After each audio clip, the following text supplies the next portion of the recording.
I'm with Natasha Hritzuk from the Global Insights team at Microsoft. You were just talking about a study here where you did a comparison across developed and developing markets and the way that they interact with brands and sort of absorb the information related to them. Tell us a little bit first about that study, and then we can talk a little bit about some of the findings.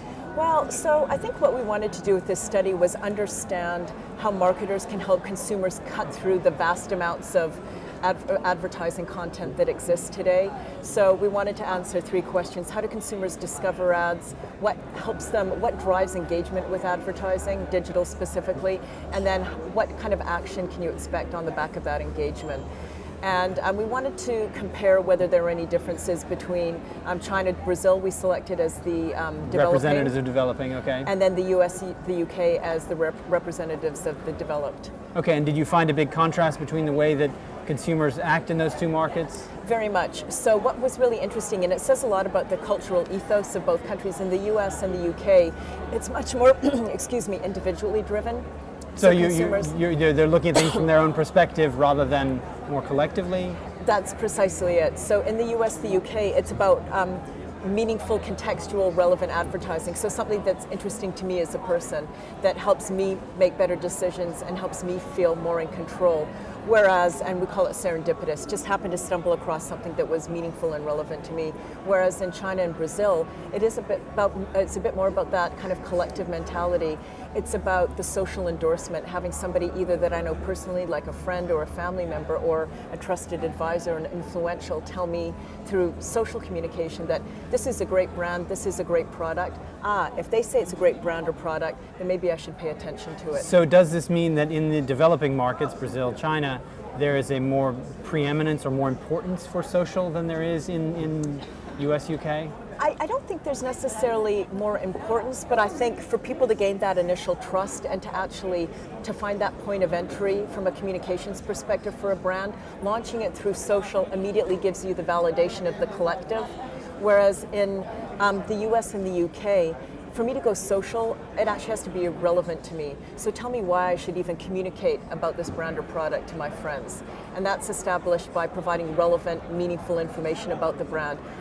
So this brand, delivers X, Y, Z, which is important to me. Now I'll communicate that socially. Whereas in the developing markets or the emerging markets, you would have a desire to communicate to friends even if it's not necessarily relevant to them. Yeah, and I think it's because I was talking actually to some of my colleagues here about it, and they said because it's a sign that you care. I care about you and I want to share this information about a brand or a product that I love. And it's almost a way of establishing a connection and showing your affection for somebody. Then you've got that whole influential, trusted advisor piece, which is, I really admire this person, I trust what they have to say, and if they use this brand, maybe I should as well.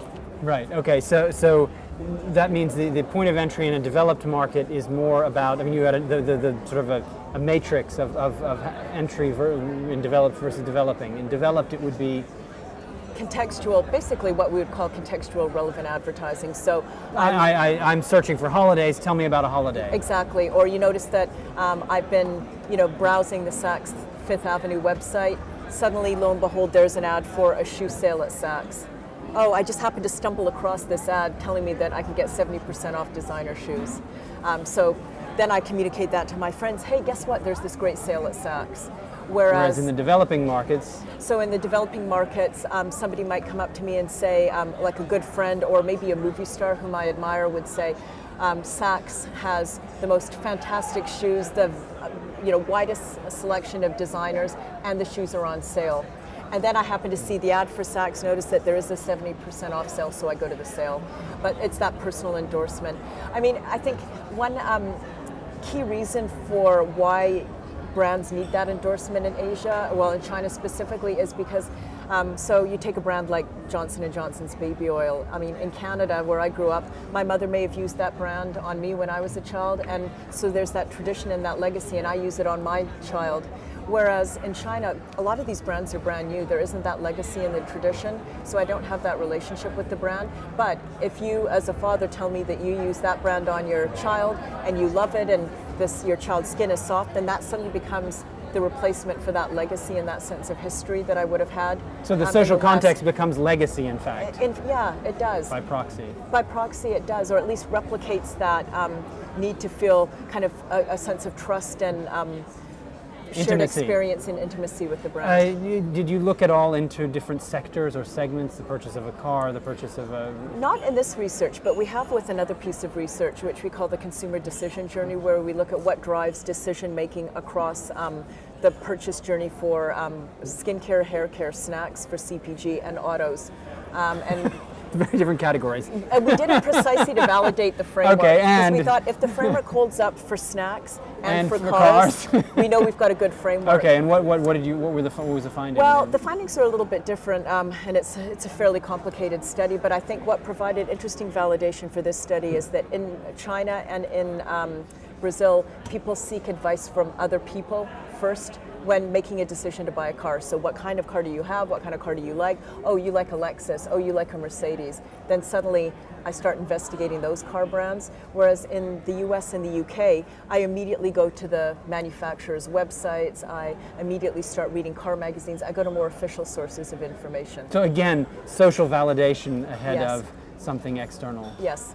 Great. Yeah. Okay. Thank you very much. You're welcome.